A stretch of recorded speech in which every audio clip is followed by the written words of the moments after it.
கனவெங்கும் தித்தித்தாய். அத்தியாயம் 9. சுந்தரம் தனது மகளின் நிலை இனி என்னாகுமோ என்ற கவலையில் மூழ்கி இருக்க மகேஷ் தர்ஷினியின் கையை பிடித்து வெளியே அழைத்துச் சென்றான். குடும்பத்தார் அனைவரும் எழுந்து அவர்கள் பின்னே போக, அவன் தர்ஷி எதுவும் பண்ண மாட்டான், அவங்க கொஞ்ச நேரம் தனியா பேசிட்டு வரட்டுமே என்றான் சிவா. குடும்பத்தாருக்கும் அது சரியென்று பட அமைதியாக இருந்தனர். தர்ஷினியை இழுத்து சென்றவன் அவளின் வீட்டிற்குள் சென்று அவளுடன் தானும் உள் சென்று கதவை அடைத்தான். போய் ட்ரெஸ் சேஞ்ச் பண்ணிட்டு வா. தர்ஷினியும் மறுக்காமல் அவளின் அறைக்குள் புகுந்து தனது உடையை மாற்றிக்கொண்டு வேறொரு சுடிதாரை அணிந்தவள் வெளியே வந்தாள். எதுக்கு இப்போ ஒப்பாரி வச்ச? அதான் உனக்கு ஒன்றும் ஆகலல்ல? நான் சொல்லிட்டே இருக்கேன், திரும்ப திரும்ப நீ அழுதுட்டே இருக்க. அது அவ எதுவும் பண்ணல. அப்போ இந்த காயம் என்றவள் தனது இடுப்பு பகுதியினை அவனிடம் காட்ட, வெள்ளை வெள்ளையரென்ற தேகம் அசோகன் அவளை ஏந்தி செல்கையில் இடுப்பில் அதிக அழுத்தம் செலுத்தியதால் மென்மையான தேகம் சிவந்து போயிருந்தது. மகேஷுக்கு அவளின் சிவந்த மேனியை பார்க்க கோபம் தலைக்கு ஏறியது. இந்நிமிடமே அசோகனை துண்டு துண்டாக வெட்டும் அளவிற்கு அவனின் கோபம் எல்லை கடந்தது. இதுக்கு என்ன சொல்றீங்க? இதுக்கு நான் தான் காரணம் என பழியை தன்மேல் போட்டுக்கொண்டான். என்னது? உன்னை தூக்கிட்டு வரும்போது டென்ஷன்ல ரொம்ப அழுத்தி பிடிச்சிட்டேன் போல, அதனாலதான் இப்படி ஆயிருக்கும். தர்ஷினி நம்பலாமா வேண்டாமா என்று குழம்பி போய் நிற்க மகேஷ் அவளை கையில் ஏந்தியிருந்தான். என்ன பண்றீங்க? இப்படிதான் உன்னை தூக்கி பிடிச்சிருந்தேன் என்றவன் கைகளுக்கு அழுத்தம் கொடுக்க வலியில் முகம் சுருங்கினாள். இப்ப நம்புறியா? அந்நேரம் கதவு தட்ட மகேஷ் தன் கையில் ஏந்தியிருந்த தர்ஷினியை கீழே நிறுத்தி கதவை திறந்தான். வெளியே பிரவீனும் காட்வினும் நின்றிருந்தனர். என்னடா, பேசி சமாதானம் ஆயிட்டீங்களா? என்னம்மா, இப்போ ஓகே தானே? நீ என்ன முடிவு பண்ணியிருக்க? தைரியமா சொல்லுமா, நீ என்ன முடிவு பண்ணாலும் உனக்கு சப்போர்ட்டா நான் இருப்பேன், காட்வின் கேட்க. நீ எதுக்குடா இப்ப இப்படி பேசிட்டு இருக்க? நான் சொன்னது உன் காதுல விழல? உன்னோட வீம்புக்காக இவளோட லைஃபை வீணா போறதை என்னால பார்த்துட்டு சும்மா இருக்க முடியாது. வாட்? நான் மேரேஜ் பண்ணிட்டா அவளோட லைஃப் எதுக்குடா வீணா போகுது? ஏதாவது பிரச்சனை பண்ண நினைச்சு தேவையில்லாம பேசிட்டு இருக்காத. அவளை பிடிச்சுதான் கல்யாணம் பண்ணிக்க போறேன்னு சொல்லு, நான் எதுவும் பேசல. வாட்? பிடிக்கலன்னா எதுக்கு மேரேஜ் பண்ணணும்? நீங்க என்ன பேசுறீங்க? தர்ஷினி கேட்டாள். இதுக்கு மேல ஏதாவது பேசுன? காட்வினை பார்த்து மகேஷ் முறைக்க. என்னடா பண்ணுவ? டேய் டேய், ஏன்டா சண்டை போட்டுட்டு இருக்கீங்க? பிரவீன் தடுத்தான். இவனை தர்ஷினியை பிடிச்சுதான் மேரேஜ் பண்ணிக்கிறான்னு சொல்லுடா. ஒத்துக்கோ ஏண்டா மகி. மகி அமைதியாக இருக்க. அப்ப எதுக்கு என்ன மேரேஜ் பண்ண நினைக்கிறீங்க? வேற எதுக்கு? உன்னோட உழைப்ப சுரண்டுறதுக்கு தான். என்னது? பிரவீன், நான் அவனை அடிக்கிறதுக்குள்ள இங்க இருந்து கூட்டிட்டு போயிடு. பிரவீன் மகேஷின் கோபம் கண்டு காட்வினை இழுத்து வீட்டின் வெளியே சென்றான். நீ என்ன மாதிரியான கேரக்டர்? தர்ஷினி குழப்பத்தில் கேட்க. இங்க பாரு, ஏற்கனவே நான் கோவத்துல இருக்கேன். உன்னோட ஸ்பீச்சை நிப்பாட்டிட்டு மேரேஜுக்கு ஓகேன்னு போய் சொல்லு. இப்பதான் எனக்கு புரியுது. பாலா என்ன மேரேஜ் பண்ணிக்கிட்டா உன்னோட ஆபீஸ்க்கு என்ன விட மாட்டான். அந்த காரணத்துக்காக மட்டும்தான் என்ன மேரேஜ் பண்ணிக்க நீ சம்மதிச்சிருக்க, அப்படிதானே? மகேஷ் அமைதியாக இருந்தான்.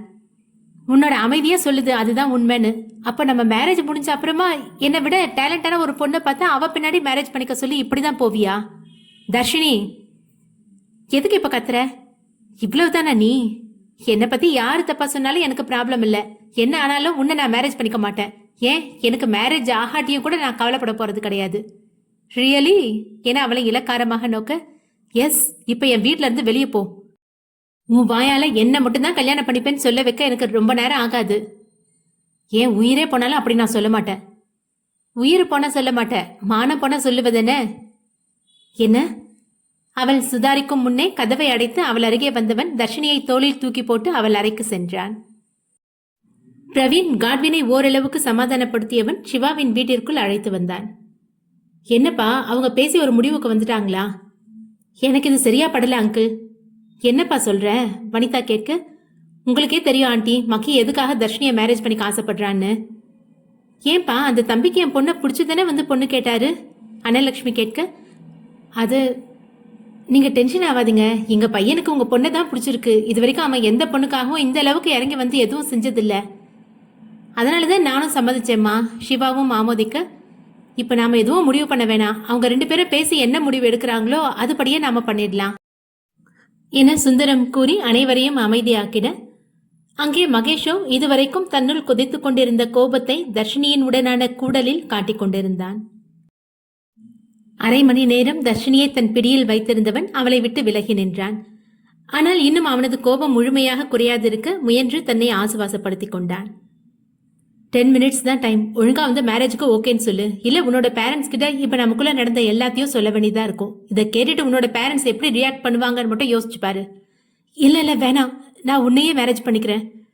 குட் என்றவன் அங்கிருந்து வெளியேற தர்ஷினியும் அவசர அவசரமாக தன்னை ஒழுங்குபடுத்தியவள் சிவாவின் வீட்டை நோக்கி விரைந்தாள். இவர்களையே எதிர்பார்த்திருந்தவர்கள் இருவரும் எதுவும் சொல்லாமல் நெடுநேரமாக அமைதியாக இருப்பதைக் கண்டு, என்னம்மா முடிவு பண்ணிருக்க என மகேஷ் ஆரம்பித்தார். தயங்காம சொல்லு தர்ஷினி, காட்வின் சொல்ல, அப்பா உன் கூடவே இருப்பேன்டா, நீ என்ன சொன்னாலும் எனக்கு ஓகே தான். உனக்கு நாங்க எப்பவும் கெட்டதை யோசிக்க மாட்டோம் தர்ஷி. உன்னோட விருப்பம் என்னன்னு சொல்லு, நாங்க உன்னை வற்புறுத்த போறதில்ல என சிவா சொல்ல, எனக்கு எனக்கு நான் மேரேஜுக்கு சம்மதிக்கிறேன். வாட்? காட்வின் அதிர்ந்தான். மகேஷ் அவனை நோக்கி ஒரு வெற்றி புன்னகையை வீச காட்வினுக்கு புரிந்தது, இவன் ஏதோ மிரட்டல் உருட்டல் பண்ணிதான் அவளை சம்மதிக்க வைத்திருக்கிறான் என்று. தர்ஷினி, நாங்க உன் கூட இருக்கோன்னு சொல்றோம்ல, அப்புறம் எதுக்கு நீ? Stop it. அவ வாயால தானே சொன்னா, கேட்டுட்டு தானே இருந்த, அப்புறம் எதுக்கு அவகிட்ட கொஸ்டின் கேட்டுட்டு இருக்க? எதுக்குடா இப்ப கத்துற என்ற வனிதா தர்ஷினியை நோக்கி, தர்ஷினி, உனக்கு நிஜமாவே என் பையனை கட்டிக்க சம்மதமா? அப்புறம் என்ன, மேரேஜுக்கு நாள் பாருங்க என்றான் மகேஷ். எங்களுக்கு சொந்தம்னு சொல்லிக்க கூடுதலா ஆட்கள் யாரும் கிடையாது, அதனால எவ்வளவு சீக்கிரம் பண்ணணுமோ அவ்வளவு சீக்கிரம் பண்ணிடலாம். அனலட்சுமி சொல்ல, எங்களுக்கு குலதெய்வம் கோயில்ல வச்சு பண்றதுதான் வழக்கம், உங்களுக்கு என்றார் சுந்தரம். உங்க வழக்கப்படியே பண்ணிக்கலாம், ஆனா ரிசப்ஷன் பெருசா இருக்கணும். சரிங்க, அது உங்களோட விருப்பப்படி பண்ணிக்கோங்க என இரு குடும்பங்களும் கல்யாண விஷயத்தில் மூழ்க தர்ஷினி தனது இயலாமையை நினைத்து மனதளவில் உடைந்து போனாள். மகேஷோ தான் நினைத்ததை அடைந்து விட்ட மகிழ்ச்சியால் வெற்றி களிப்பில் இருந்தான். குடும்பத்தார் அனைவரும் கூடி பேசி இன்னும் 2 வாரத்தில் திருமணம் என முடிவு செய்தனர். அதற்கு அடுத்த வாரமே காட்வினின் திருமணம் இருந்தது. ஒரு வழியாக பேசி முடித்தவர்கள் மணி 2 அப்பொழுதுதான் பசியின் உணர்வை உணர்ந்தனர். அன்னலட்சுமி தன் மகள் கணவருடன் தன் வீட்டிற்கு செல்ல, சரி இனி எல்லாரும் வாங்க சாப்பிடலாம் என சிவா அழைக்க, என்னோட பேரன் அழுதழுதே தூங்கிட்டான். என்ன இருந்தாலும் நீ இப்படி கோவப்பட்டிருக்கூடாதுடா. சரி, நீங்க எல்லாரும் போய் சாப்பிடுங்க, நான் என் சிங்கக்குட்டியை சமாதானப்படுத்தி தூக்கிட்டு வரேன் என்றவன் வீல் சேர் உதவியுடன் அறைக்குள் போக, அருண் அழுதழுது முகம் சிவந்து சோர்ந்து போய் கட்டிலில் உறங்கிக் கொண்டிருந்தான். தன் மகனை அள்ளி கையில் எடுத்தவன் அவனின் முகம் முழுவதும் முத்தம் கொடுக்க, முகத்தில் தன் தந்தையின் மீசை உரச கண் திறந்தான் சோட்டாபீம். சிங்கக்குட்டி குட்டி. சோட்டாபீம் மறுபடியும் சங்கடத்தில் அழுக தன் மகனை நெஞ்சோடு அணைத்துக் கொண்டான் சிவா. 2 பேரும் இங்க என்ன பண்ணிட்டு இருக்கீங்க? சாப்பிட வாங்க. மா என சோட்டாபீம் அவளிடம் தாவ போக அமிர்தா அவனை எடுத்துக்கொண்டாள். உடனே சிவாவின் முகம் மாற, ஏங்க என்ன ஆச்சு? உங்களோட முகமே மாறிப்போச்சு. புள்ள என்கிட்ட பேச மாட்டேங்கிறாண்டி. அமிர்தா தன் தோளில் கிடந்த சோட்டாபீமை பார்க்க அவனோ அவளின் கழுத்தை இறுக பிடித்து தோளில் சாய்ந்திருந்தான். குட்டி, அப்பா மேல கோவமா? கேட்க, என்கிட்ட என் சிங்கக்குட்டி பேச மாட்டானா? நீ தப்பு பண்ணதுக்கு தானே திட்டின. மகி மாமா தர்ஷி ட்ரெஸ்ஸை கிழிச்சிருக்காரு, அதான் எனக்கு கோவம் வந்துருச்சு. சிவாவிற்கு புரிந்தது தன் பேச்சை மீறி அருண் எதற்காக இப்படி நடந்து கொண்டான் என்று. அம்மு, புள்ளைய எங்க கொடு. குட்டி, அப்பா கிட்ட வரமாட்டியா என சோகமாக கேட்க, அவ்வளவுதான் தன் தந்தையை நோக்கி தாவி குதித்தான். சிவாவும் சிரித்தவாறே தன் மகனை அள்ளி மடியில் வைத்தவன் அவனது கன்னம் நெற்றி என முத்தமிட்டு சாப்பிட அழைத்து வந்தான். அமிர்தாவும் அவர்களின் செல்ல சண்டையை பார்த்து சிரித்தவாறே அவர்களின் பின்னே வந்தாள். நண்பர்கள் மூவரும் சாப்பிட்டு முடித்து அலுவலகம் நோக்கி விரைய குடும்பத்தார் மறுபடியும் திருமண விஷயம் பற்றி பேச ஆரம்பித்தனர். அரை மணி நேரத்தில் அலுவலகத்தை அடைந்த மூவரும் தங்களது கேபினை நோக்கி செல்ல, பிரவீனின் கண்ணில் கேன்டீனில் தேவிகாவும் பாலாவும் எதிரெதிரே அமர்ந்து சிரித்து பேசிக் கொண்டிருப்பது தெரிய தன்னையும் மீறி தேவிகாவின் மேல் சிறு கோபம் எழுந்தது. அதுவரை 2 நண்பர்களையும் பேச வைக்கும் முயற்சியில் ஏதேதோ சிரித்து பேசிக் கொண்டு வந்தவன் திடீரென பேச்சை நிறுத்தவும் காட்வினும் மகேஷும் திரும்பி அவனை பார்க்க, என்றுமில்லாத கோபம் அவன் முகத்தில் தெரிவதை நண்பர்கள் புரியாமல் பார்த்தனர். டேய் மச்சி, பிரவீன், டேய் எருமை, என்ன நினைப்பிலடா இருக்க? எதுக்கு இப்போ உன் ஃபேஸ் கோவத்தில் செவந்து போயிருக்கு? மகேஷும் கேட்க, அப்படியா இருக்க? நீ சுய நினைவோடு தான் இருக்கியா? திடீர்னு உனக்கு என்னடா ஆச்சு? இவ்வளோ கோவப்படுற அளவுக்கு? கோபமா? எனக்கா? உங்க கண்ணுக்கு தான் ஏதோ தப்பா தெரியுது. அப்படின்னா உன் மூஞ்சி நீயே போய் கண்ணாடியில் பாரு என்றவன் லிஃப்ட் பக்கம் வந்திருந்ததால் அவனின் கழுத்தை பிடித்து எதிரே இருந்த கண்ணாடியில் காட்ட, எவ்வளவு நார்மலாக இருக்க தோன்றியும் தன்னையும் அறியாமல் தான் கொண்ட கோபம் முகத்தில் சிவந்து வெளிக்காட்டியதை பார்த்தவன் தனது நண்பர்களை எப்படி சமாளிப்பது என யோசனையில் இருந்தான். இப்ப என்னடா சொல்ற? அதுவா மச்சு, அது கொஞ்சம் தலைவலியா இருக்கு. நீங்க 2 பேரும் போங்க, நான் கேண்டீன் வரைக்கும் போயிட்டு வந்துடுறேன். வாட்? என்னடா கேண்டீனுக்கு போயிட்டு வரேன்னு சொன்னேன், ஏதோ லீவ் போட்டு வீட்டுக்கு போற மாதிரி ரியாக்ட் ஆகுற. டேய், நாம என்னைக்குடா கேண்டீன் போயிருக்கோம்? நமக்கு என்ன தேவையோ அதை ஒரு ஃபோன் காலில் ராஜண்ணா கிட்ட சொல்லி தானே பழக்கம். ஆமால, ஆனா இன்னைக்கு எனக்கு கேண்டீன் போய் காஃபி குடிக்கணும்னு தோணுது என்றவன் அவர்கள் பதிலளிக்கும் முன்னே கேண்டீன் நோக்கி விரைந்தான். வீட்டிற்குள் நுழைந்த தர்ஷினி தாய் தந்தையரிடம் எதுவும் பேசாமல் அறைக்குள்ளேயே அடைந்து கொண்டாள். எனக்கு என்னவோ இதுல நம்ம பொண்ணுக்கு கொஞ்சமோ விருப்பம் இல்லைன்னு தான் தோணுது என்றார் சுந்தரம். நம்ம எல்லார் முன்னாடியும் வச்சுதானே சம்மதம் சொன்னா, அது நமக்காக கூட இருக்கலாமே. அப்படியும் இருந்தாதான் இப்ப என்ன பேசுறான்னோ. இப்ப இருக்கிற சூழ்நிலையில நம்மளால என்ன பண்ண முடியும்னு நினைக்கிறீங்க? விஷயம் மட்டும் வெளியே தெரிஞ்சா நம்ம பொண்ணால வெளியே தலை காட்ட முடியுமா? இப்ப இருக்க நிலைமையை நினைச்சு அவளோட வருங்காலத்தை நாம் அழிக்க கூடாதுல்ல. நாம் இப்ப இந்த முடிவை எடுக்கலன்னா நம்ம பொண்ணுக்கு வருங்காலம்னு ஒன்னே இல்லாம போயிரும். கடத்து நம்ம எதுவும் பண்ணலன்னு நமக்கு தெரியும். ஆனா பேசுறவங்க அப்படியா பேசுவாங்க? ஒன்னில்லாத விஷயத்த ஊதி பெருசாக்கிட மாட்டாங்களா? பொண்ணு முகமே சரியில்லை. எனக்கு நடக்கிறதெல்லாம் ரொம்ப அவசரமா நடக்கிற மாதிரியே இருக்கு. சுந்தரம் அவஸ்தையாக சொல்ல, அவசரமா நடந்துதான் ஆகணும். சரி, கடவுள் மேல பாரத்தை போட்டு நடக்கிறத பாப்போம். 2 வாரத்துல கல்யாணம். நம்ம குலதெய்வ கோயிலுக்கு போய் பூஜாரி கிட்ட சொல்லி ஏற்பாடு பண்ணணும். அதை நான் பாத்துக்கிறேன். நீ தர்ஷினியை கூப்பிட்டு சாப்பாடு கொடு. நீங்களும் வாங்க, நேரமும் கடந்து போச்சு, வேலைக்கு நேரம் ஆகுதுல்ல. நீ புள்ளைய கூப்பிடு, நான் கை கால் கழுவிட்டு வந்துடுறேன். சரிங்க என்றவர் தர்ஷினியின் அறை கதவை தட்ட, சொல்லுமா என அறைக்குள் இருந்தவாறே குரல் கொடுத்தாள். சாப்பிட வாமா. எனக்கு இப்ப வேணாம்மா, நேரம் கடந்து போயிடுச்சு. வெளியில வா முதல்ல. தலைவலியா இருக்குமா, ஒரு 10 நிமிஷம் கழிச்சு வரேனே.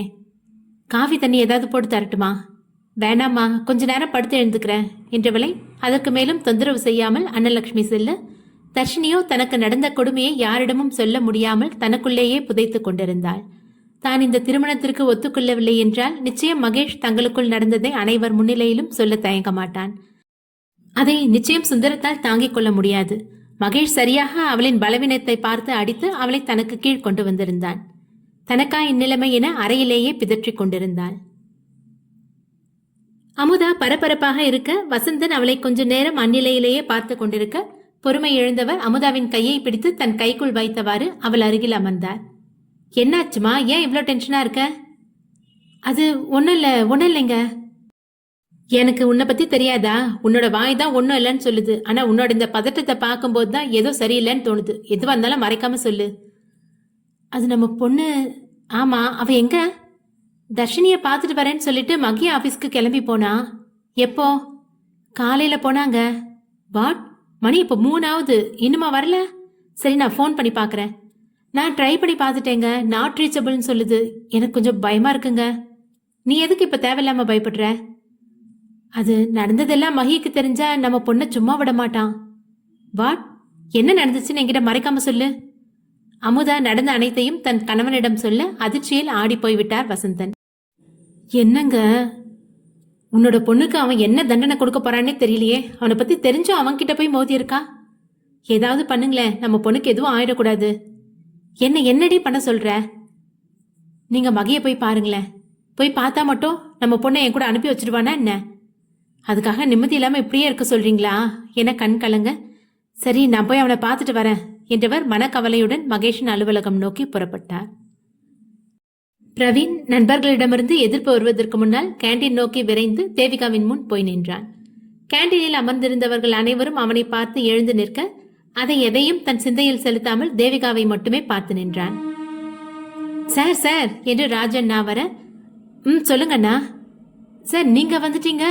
உங்களுக்கு என்ன வேணும்னு சொல்லியிருக்கலாம்ல, நானே கொண்டு வந்து தந்திருப்பேனே. 1 சேர். எனக்கு புரியல சார், என்ன கேட்டீங்க? ஒரு சேர் கேட்டேன், எடுத்து வந்து இங்க போடு. சரி என்று தலையாட்டியவர் இருவர் மட்டுமே அமரக்கூடிய சாப்பாட்டு மேஜையில் கூடுதலாக ஒரு நாற்காலியை கொண்டு வந்து போட்டார். பிரவீன் அதில் அமர, கேண்டீனில் இருந்த மொத்த பேரும் அவனை ஆச்சரியமாக பார்த்து கொண்டு நின்றிருந்தனர். என்ன, எல்லாரும் வந்த வேலையை பாருங்க. அவர்களும் அவனையே பார்த்தவாறு தத்தமது இடத்தில் அமர்ந்தனர். தேவிகா பாலா மட்டும் நின்று கொண்டிருக்க, உங்களுக்கும் சேர்த்து தான் சொன்னேன். சார் நீங்க? பாலா தயங்க, எனக்கு தேவிகா கிட்ட கொஞ்சம் பேசணும். ஓகே சார், அப்ப நான் கிளம்புறேன். நீங்க இருந்தாலும் எனக்கு நோ ப்ராப்ளம். பரவாயில்ல சார், நான் கிளம்புறேன் என்றவன் கேண்டீனை விட்டு வெளியேற, சார் நீங்க என்கிட்ட என்ன பேசணும்? நான் ஏற்கனவே சொல்லிட்டேனே, உங்களுக்கு தர வேண்டிய பணத்தை மாசம் மாசம் கொஞ்சம் கொஞ்சமா தந்து. ஏய் அதை விடு. உங்க அப்பாவோட ஹெல்த் இப்போ எப்படி இருக்கு? நல்லா இருக்காரு சார். அதை கேட்கவா இங்க வந்திருக்கீங்க என்றவள் அவனை ஆச்சரியமாக பார்க்க, கேண்டீனில் இருந்த மொத்த பேரும் இவர்களை தான் கவனித்துக் கொண்டிருந்தனர். மகேஷ் தர்ஷினியுடன் நடந்து கொண்ட முறையை யோசிக்க யோசிக்க அவனாலேயே அதை ஏற்றுக்கொள்ள முடியவில்லை. தானா இப்படி ஒரு காரியத்தை செய்தோம் என நினைத்து கொண்டிருந்தவனை கரணி குரல் நடப்புக்கு கொண்டு வர தன் சிந்தனையிலிருந்து வெளிவந்தான். வாட் சார், உங்களை பார்க்க வசந்தன் சார் வந்திருக்காரு. வர சொல்லு. மகி உட்காருங்க மாமா. நான் இப்போ எதுக்கு வந்திருக்கேன்னு உனக்கே தெரியும். என்னோட பொண்ணு அவ ஏதோ தெரியாம செஞ்சுட்டா. இந்த ஒரு வாட்டி அவளை மன்னிச்சு விட்டுடு மகி. அப்ப அவ தர்ஷினிக்கு என்ன பண்ண இருந்தான்னு உங்களுக்கு தெரியும்.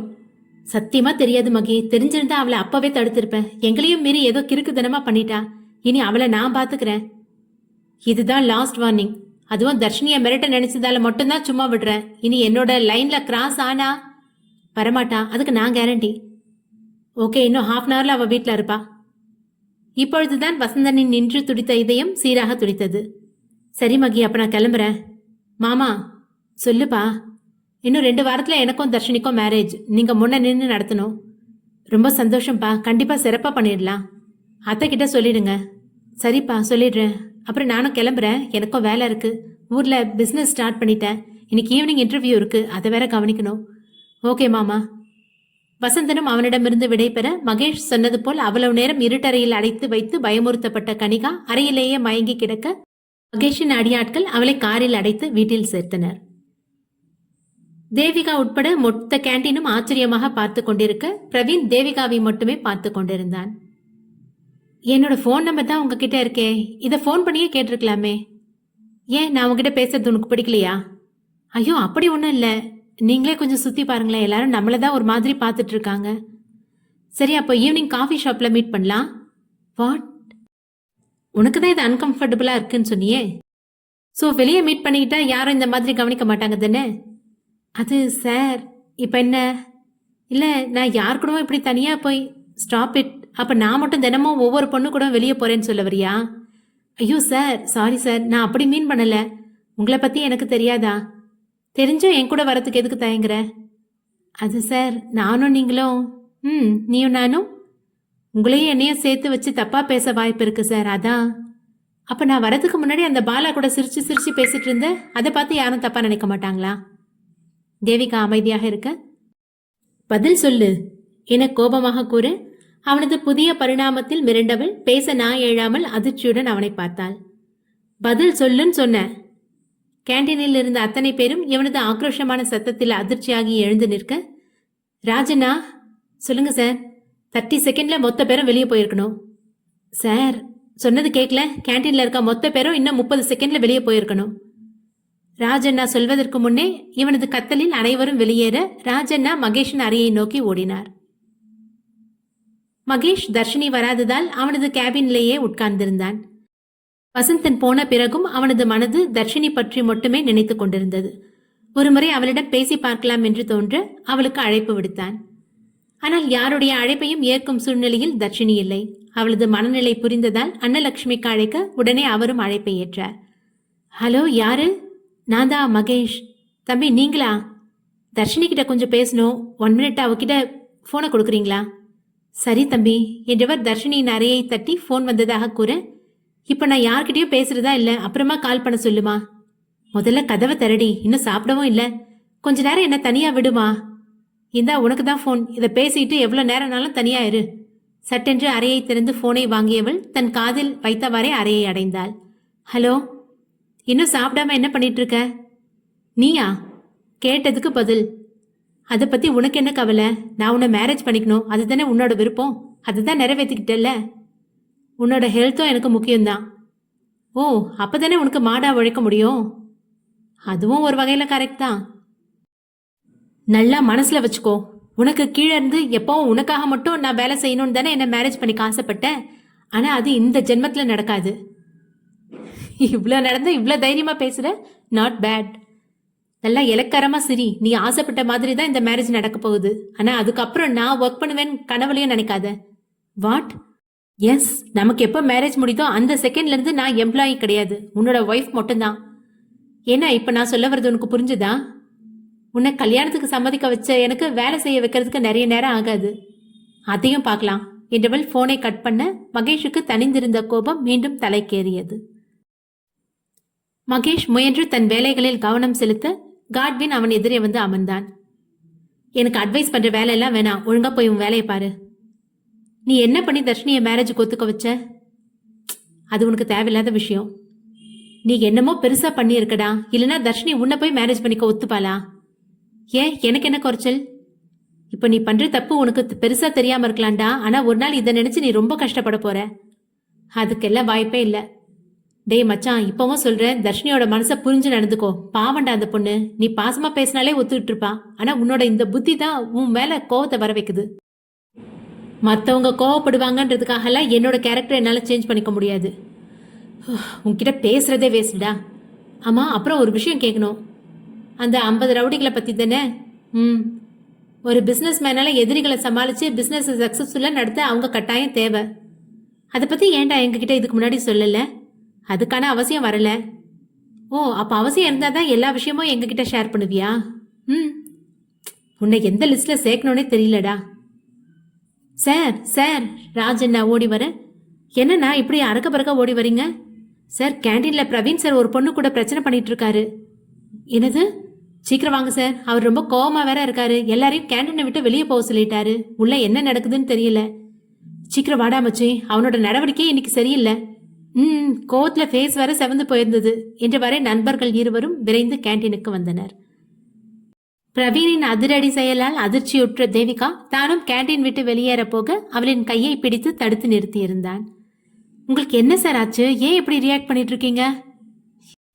வாட் என்றவன் அவளின் கையை மேலும் அழுத்தி பிடிக்க, சார் என்ன பண்றீங்க? முதல்ல கையை விடுங்க. உன்கிட்ட நான் நல்லா தானே பேசிட்டு இருந்தேன், நீ தானே என் கோவத்தை கிளறி விட்ட. நான் என்ன பண்ணேன்? பாலா கூட பேசிட்டு இருக்கும்போது எவ்வளோ ஃப்ரீயா பேசிட்டு இருந்தேன், என்கிட்ட அப்படி பேசுறதுக்கு என்ன? சார், நீங்க புரிஞ்சுதான் பேசுறீங்களா? பாலா என்னோட கிளாஸ்மேட், அந்த பழக்கத்துல தான் பேசிட்டு இருந்தேன். அதுக்காக உங்ககிட்டயும் அப்படியே பேசணும்னு என்ன இருக்கு? என்ன இருக்கா?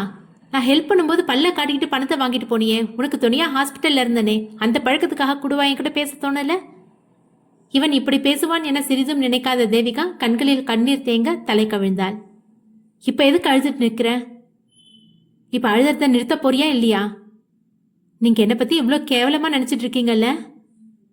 நான் எப்போ உன்னை கேவலமா நினைச்சேன்? இப்பதானே சொன்னீங்க உங்ககிட்ட கை நீட்டி காசு வாங்கினேன் தான், ஆனா சும்மா வாங்கல, திருப்பி தந்துருவேன். அதுக்காக நீங்க கூப்பிடும் போதெல்லாம் உங்க கூட வர முடியாது. நான் ஒன்னும் அந்த மாதிரி பொண்ணு இல்ல. என்னடி சொன்ன என ஓங்கி அவளை அறைய மறுநொடி அவனது கன்னத்தில் மகேஷ் அறைந்தான். இங்க என்னடா நடக்குது? எதுக்குள்ள இந்த பொண்ணை புடிச்சு வச்சு அடிக்க வேற செஞ்சிருக்க? காட்வின் கதற. தப்பா பேசுறாடா. வாட் த ஹெல், கேபினுக்கு வாடா என்ற மகேஷ் அவ்விடத்தை விட்டு நகர மற்ற மூவரும் அங்கேயே நின்றிருந்தனர். என்னம்மா சின்னியாவது சொல்ல காட்வின் கேட்க தேவிகா அமைதியாக இருக்க, வாயை திறந்த சாவடிச்சிருவேண்டி. டேய், உனக்கு இன்னைக்கு என்னடா ஆச்சு? ஏன் இப்படி ரியாக்ட் பண்ணிட்டு இருக்க? அந்த பாலா கிட்ட இவ சிரிச்சு பேசுறா மச்சி. நான் பக்கத்துல போனா மட்டும் ஏதோ ஏலினை பாக்குற மாதிரி ஒதுங்கி போறா. டேய், இவளை லவ் பண்றியாடா என காட்வின் பட்டென்று கேட்க இருவரும் அதிர்ந்து அவனின் முகத்தை பார்த்தனர். இல்ல சார், அது வந்து. நீ கொஞ்ச நேரம் சும்மா இருமா. நீ சொல்லுடா, என்னடா உளர்ற? இவ்வளோ நேரம் எப்படி நடந்துக்கிட்டேன்னு கொஞ்சம் யோசிச்சு பாரு. அந்த பொண்ணு யார்கிட்ட என்ன பேசினா உனக்கு என்னடா? எதுக்கு உனக்கு இவ்வளோ கோவம் வருது? அதுவும் அடிக்கிற அளவுக்கு. இப்ப அது இல்ல பிரச்சனை, அவ என்ன தப்பா பேசினா அதுதான் பிரச்சனை. அப்படி என்னம்மா பேசின? இப்படி இவன் வானத்துக்கும் பூமிக்குமா குதிச்சுட்டு இருக்கான். இந்த மாதிரி நான் இவனை பார்த்ததே கிடையாது. அது சார், உனக்கே தெரியும் மச்சி, இவளோட அப்பாக்கு நான் தான் ஹெல்ப் பண்ணேன்னு. ஆமா, அதுக்கு இப்ப என்ன? அதை சொல்லி காட்டி அசிங்கப்படுத்துறாரு சார். வாட் என மீண்டும் பிரவீன் கத்த. அப்படித்தானே சொன்னீங்க? ஏய், நான் அதை மீன் பண்ணி சொல்லல. இல்ல, அப்படிதான் சொன்னீங்க. இன்னும் 1 மாசத்துல என் தலையை அடமானம் வச்சாவது உங்க கடனை நான் தீர்த்துடுறேன் என்றவள் அவ்விடத்தை விட்டு வேதனையுடன் வெளியேறினாள். சே டேய், அப்படி என்னடா பேசி தொலைச்ச? இருமச்சி, கொஞ்சம் யோசிக்கிறேன். கோவத்துல என்னமோ பேசிட்டேன் போல. உனக்கு இவ்வளோ கோவம் எங்க இருந்துடா வந்துச்சு? அதாண்டா மச்சி, எனக்கும் தெரியல. ஒருவேளை எனக்கு இருக்கிற ப்ராப்ளம்னால தான் நான் இப்படி ரியாக்ட் பண்றேனோ? எருமை, எதுக்கு எதை கூட கனெக்ட் பண்ணி பேசுற? அப்ப என்னவா இருக்கும்? நீ அந்த பொண்ணை டீப்பா லவ் பண்ற, அதுதான் ரீசன். அப்படியா மச்சி? ம். ஆனால் எனக்கு இருக்கிற ப்ராப்ளம் மென்டல். அதெல்லாம் ஒரு ப்ராப்ளமா? நிஜமான ப்ராப்ளமே நீ இப்போ கிரியேட் பண்ணி வச்சிருக்கியே, அதான். இனி அந்த பொண்ணு உன் மூஞ்சிலேயே முழிக்க மாட்டான்னு நினைக்கிறேன். நோ நோ, நான் இப்போவே போய் அவளை சமாதானப்படுத்திட்டு வரேன். அவளை அப்புறம் பார்த்துக்கலாம், ஃபர்ஸ்ட் மகியை போய் பார்ப்போம். இப்போ அவன் உன் மேலே செம்ம காண்டில் இருப்பான் என்றவாறே அவனை இழுத்து 3வது தளத்தை நோக்கி சென்றான். மதியம் அறைக்குள் புகுந்த தர்ஷினி இரவாகியும் அறையை விட்டு வெளியே வரவில்லை. சுந்தரம் வேலை முடித்து வீட்டிற்கு வர அன்னலக்ஷ்மி சோகமாக அமர்ந்திருந்தார். அண்ணோ, அன்னலக்ஷ்மி. என்னங்க வந்துட்டீங்களா? வாங்க. என்ன நீ நான் வந்தது கூட தெரியாம அப்படி என்ன யோசனையில் உட்காந்துட்டு இருக்க? எனக்கு நீங்க சொன்னது தான் சரின்னு தோணுதுங்க. என்ன? தர்ஷினி மதியமே சாப்பிடாம ரூமுக்குள்ள போனா இன்னும் வெளியில வரல. அவ வெளியே வரலன்னா அப்படியே விட்டுடுவியா? நான் கூப்பிடலன்னு நினைக்கிறீங்களா? என்னால் கூப்பிட மட்டும்தான் முடியும். ரூமை பூட்டிகிட்டு இருக்கவளை என்னால் என்ன பண்ண முடியும்? கண்ணா இந்த பக்கம் வரலையா? இல்லைங்க, ஏற்கனவே சிவா அவனை மிரட்டினதால ரொம்ப சங்கடத்தில் அழுதுட்டான்ல, அதனால சிவா அவனை விட்டு விலகாம பிள்ளைய கைக்குள்ளேயே வச்சிருக்கான். சரி, நான் கூப்பிட்டு பார்க்குறேன் என்றவர் தர்ஷினியின் அறையை தட்ட தன் தந்தையின் அழைப்பில் அறையை விட்டு வெளியே வந்தாள். என்னம்மா ரூமுக்குள்ளேயே அடைஞ்சு கிடக்க? தலைவலிப்பா, அதான் அப்படியே படுத்து தூங்கிட்டேன். மதியத்துலேருந்தே எதுவும் சாப்பிடலையாமே, வா அப்பா கூட உட்காந்து சாப்பிடு. சரிப்பா என்றவள் தந்தையுடன் அமர்ந்து சாப்பிட அன்னலக்ஷ்மி பரிமாறினாள். எங்ககிட்ட இருந்து ஏதாவது மறைக்கிறியாடா, இல்லை சொல்ல தயங்குறியா? அப்படிலாம் எதுவும் இல்லைப்பா. உன்னோட முகம் அப்படி சொல்லலையே. அழுது அழுது கண்ணும் மூஞ்சும் செவந்து போயிருக்கு. உனக்கு இதில் விருப்பம் இல்லைன்னா சொல்லிடுமா, நாங்கள் உன்னை வற்புறுத்த மாட்டோம். இல்லைப்பா, எனக்கு சம்மதம்தான். எங்களுக்காக தான் சம்மதிக்கிறியா? வேதனையுடன் கேட்ட அன்னலக்ஷ்மி, அம்மாவை மன்னிச்சிடுறா, எனக்கு வேற வழி தெரியல. உன்னோட எதிர்காலம் எனக்கு ரொம்ப முக்கியம். சிவா மேலே எனக்கு முழு நம்பிக்கை இருக்கு. அவன் தப்பான ஒருத்தனை உனக்கு சூஸ் பண்ண மாட்டான். சாப்பிட்டு முடிச்சுட்டேன், நான் ரூமுக்கு போறேன் என்றவள் எழுந்து சென்று விட்டாள். சோகமாக போகும் அவளையே பார்த்த பெற்றோர்களுக்கு தான் மனம் கனத்து போனது. மகேஷ் தன் கேபினில் அமர்ந்திருக்க காட்வின் பிரவீனை இழுத்து கொண்டு அவன் முன்னே நிறுத்தினான். மச்சி, வாய மூடுறா, யூஸ்லெஸ். இவ்வளோ சீப்பா பிஹேவ் பண்ணியிருக்க, அதுவும் மொத்த ஒர்க்கர்ஸ் முன்னாடி. மொத்தமா இல்லடா, கொஞ்சம் பேர் தான். இடியட். ஏண்டா வாயை கொடுத்து புண்ணாய்க்கிற? சாரிடா மச்சான், என்னன்னே தெரியலடா. ஏதோ அந்த நேரம் எப்படிதான் எனக்கு இவ்வளோ கோவம் வந்துச்சுன்னே தெரியல. இனி இப்படி ரியாக்ட் பண்ணிட்டு தெரிஞ்ச உன்னோட மூக்கை உடச்சிடுவேன். போய் வேலையை பாரு. இன்னைக்கு நாளே சரியில்லை. பிரச்சனைக்கு மேலே பிரச்சனையாக தான் ஃபேஸ் பண்ணிட்டு இருக்கேன். Excuse me sir. கரண் வர. கமின். நீங்கள் முருகவேல் சாரை மீட் பண்ணணும். எப்போ நான் அவர்கிட்ட கேட்டு டைம் ஃபிக்ஸ் பண்ணிட்டு சொல்லு. பேசிட்டேன் சார், நாளைக்கு எப்போ வேணுனாலும் மீட் பண்ணலான்னு முருகவேல் சார் சொல்லிட்டாரு. நீங்கள் டைம் எப்போன்னு சொன்னீங்கன்னா நான் அவருக்கு இன்ஃபார்ம் பண்ணிடுறேன். ஓகே, நாளைக்கு ஈவினிங் பார்க்கலாம். ஏதாவது ஒரு ரெஸ்டாரண்ட்டில் டேபிள் புக் பண்ணிவிடு. சார். வாட்? அது சார், நீங்கள் 4 பேரும் அவரை சந்திக்கணும்னு சொல்லியிருக்காரு. அப்போ மார்னிங் 10 o'clock ஃபிக்ஸ் பண்ணு.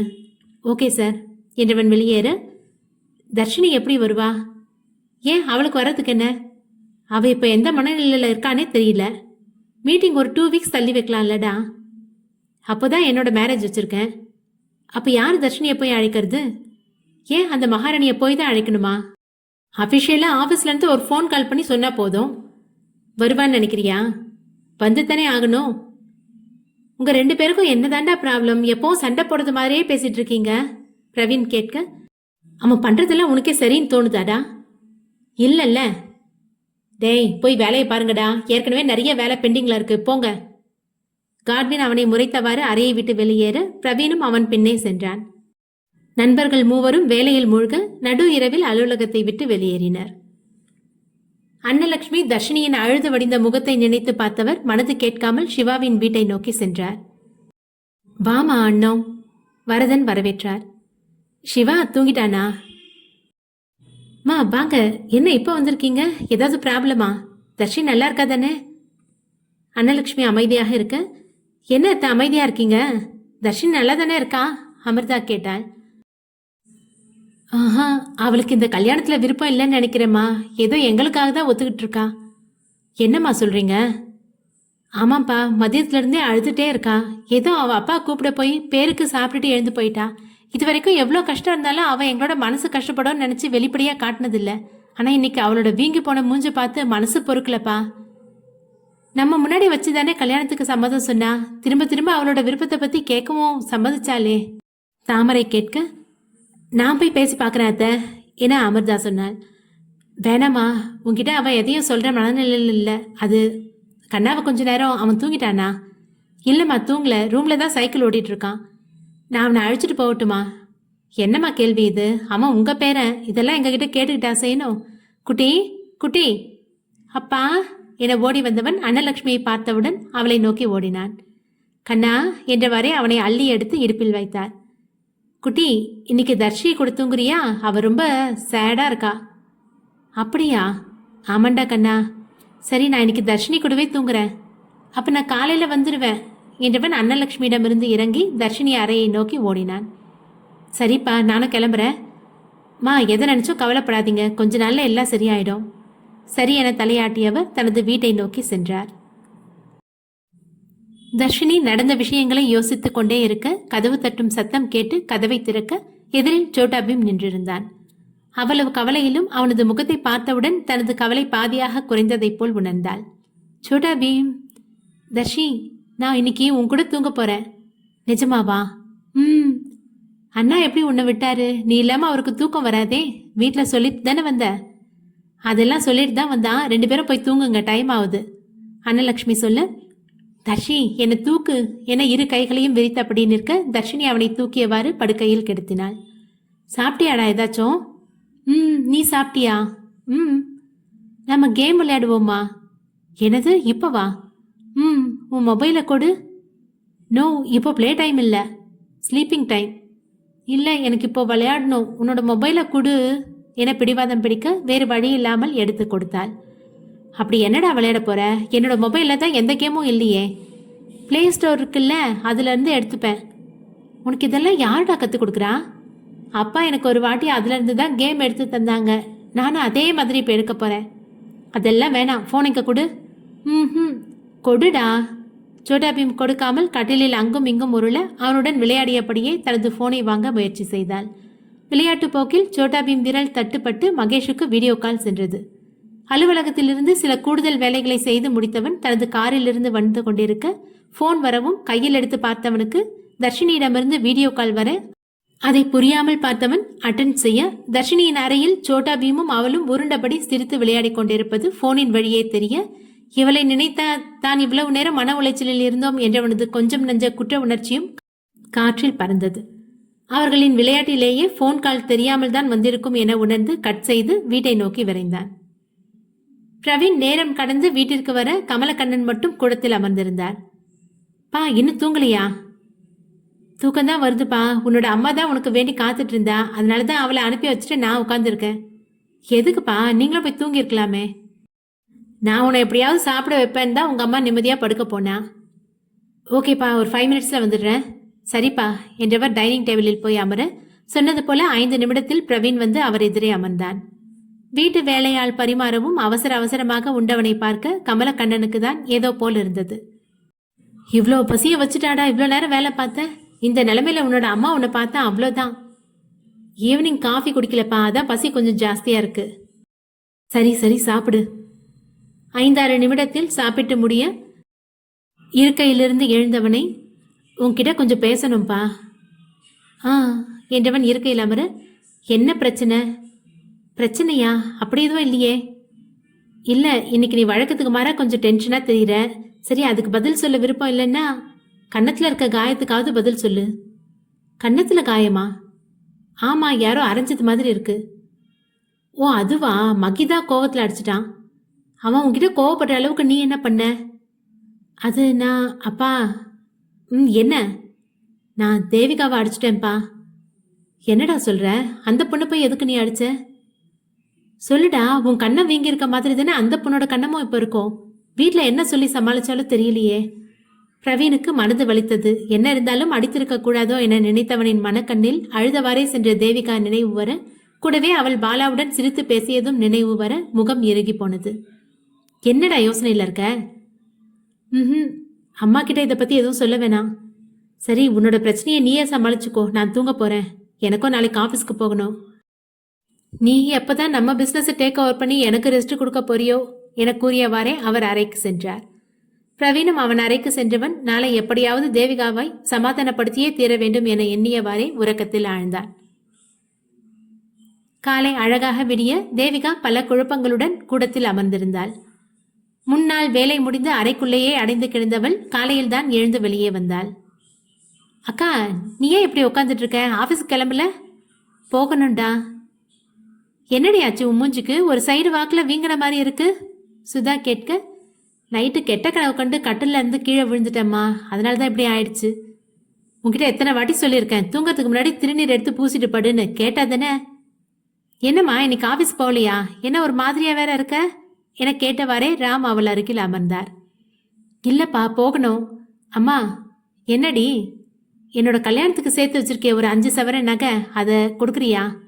இப்போ எது கிடையாது, அப்பாவோட மருந்து செலவுக்கு காசு வாங்கணும்ல, அதை அடிச்சாகணும், அதுக்காக தான் கேட்குறேன். என்னடி அதை போய் கேட்குற?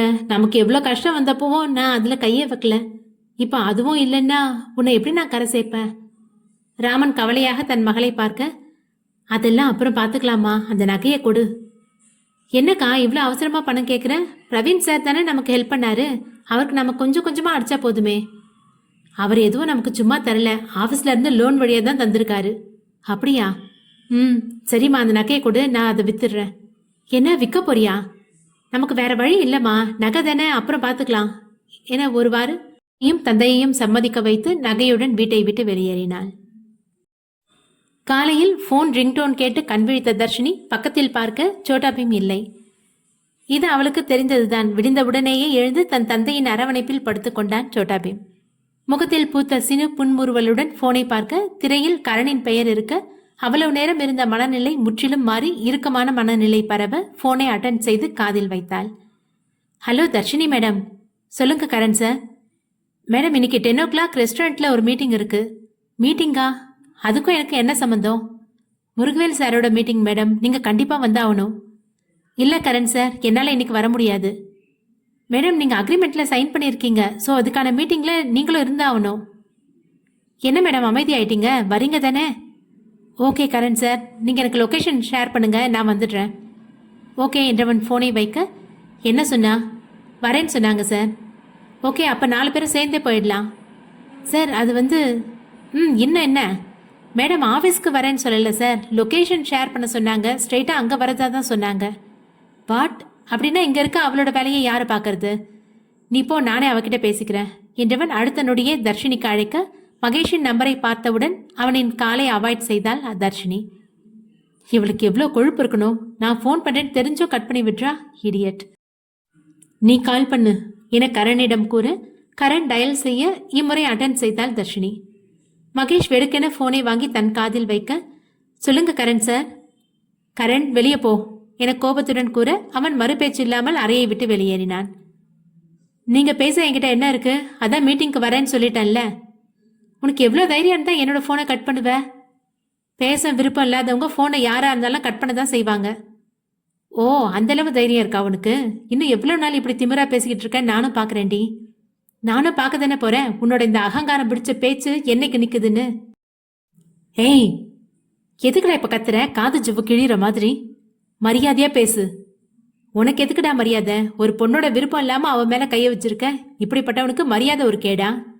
Stop it idiot. சரி, நான் தான் ஏதோ கோவத்தில் அப்படி நடந்துக்கிட்டேன், ஆனால் அதை பற்றி உனக்கு எந்த வருத்தமும் இல்லை போல என முன்னாள் இரவு சோட்டா பீமுடன் விளையாடியதை பார்த்ததால் கூற, நானாடா தப்பு செஞ்ச வருத்தப்படுறதுக்கு? மிடில் கிளாஸ் பொண்ணு தானே, பலாத்காரம் பண்ணி சம்மதிக்க வச்சுட்டா ஈஸியாக உன் கூட வாழ்ந்துருவேன்னு நினச்சியா? என் கழுத்தில் தாலி மட்டும் ஏறட்டும், அந்த செகண்ட்ல இருந்து ஆரம்பிக்குதுடா உனக்கு கலிகாலம். மகேஷ் சிரிக்க, நல்லா சிரி, இதுதான் நீ சிரிக்கிற கடைசி சிரிப்பா இருக்கும்டா உன்னோட வாழ்க்கையில. உன்னோட லெவல் தெரிஞ்சுதான் என்கிட்ட மோதுறியா? இப்ப நான் நினைச்சா கூட உன்னை அட்ரஸ் இல்லாம அழிக்க முடியும். கரெக்ட், அழிக்க முடியும். நானும் தடுக்கலையே, அழிச்சுதான் பாரு. என்ன அமைதி ஆயிட்ட? உனக்கு நான் இருக்கணும், அதுவும் உனக்கு மாடா உழைக்கிறதுக்கு. என்ன பண்ணாலும் கேட்க ஆள் இல்லைன்னு நினைச்சு நீ பண்ண தப்பு உனக்கு நான் புரிய வச்சு என் காலில் விழுந்து உன்னை மன்னிப்பு கேட்க வைக்கல. நான் சுந்தரம் பொண்ணு தர்ஷினி இல்லடா. Good joke. நான் உன்னோட காலில் விழுவேனா? அதை கனவுல கூட நினைச்சு பார்க்காத என இலக்காரமாக கூற, உன்கிட்ட இப்ப நிறைய பணம் இருக்கு, அந்த மிதப்புல தானே நீ ஆடிக்கிட்டு இருக்க. ஒரு நாள் இல்ல ஒரு நாள் உன்னோட லெவலுக்கு நான் வந்து. வெயிட், உன்னோட சபதம் எல்லாம் உன்னோட டைரியில குறிச்சு வச்சுக்கோ, எனக்கு கேட்க டைம் இல்லை. அம்மா, எப்போ ஆஃபீஸ் வரதா இருக்க? நான் எதுக்குடா உன்னோட ஆஃபீஸ்க்கு வரணும்? Wrong question. நீ வந்துதான் ஆகணும். வர முடியாதுடா. அப்போ எப்படி நீ வேலை முடிப்ப? எனக்கான மொத்த வேலைக்கான சோர்ஸ் ஃபைலை நான் வாங்கிட்டு வந்துட்டேன். என்னோட வேலையை முடிச்சு தினமும் நைட் உனக்கு மெயில் பண்ணுறேன் என்றவள் ஃபோனை வைத்து விட்டாள். கரண் என கத்த, சார் எல்லாத்துக்கும் நீ ஒருத்தன் தாண்டா காரணம். சார் நான் என்ன பண்ணேன்? சோர்ஸ் ஃபைலை பழம் மாதிரி அவகிட்ட தூக்கி கொடுத்துருக்க இடியட். சார் நீங்க தான் அவுட் என ஃபோனை தூக்கி மேஜையில் போட தனது ஃபோனை எடுத்துக்கொண்டு அறையை விட்டு அவசரமாக வெளியேறினான் கரண். அடுத்த எபிசோட் விரைவில். நன்றி.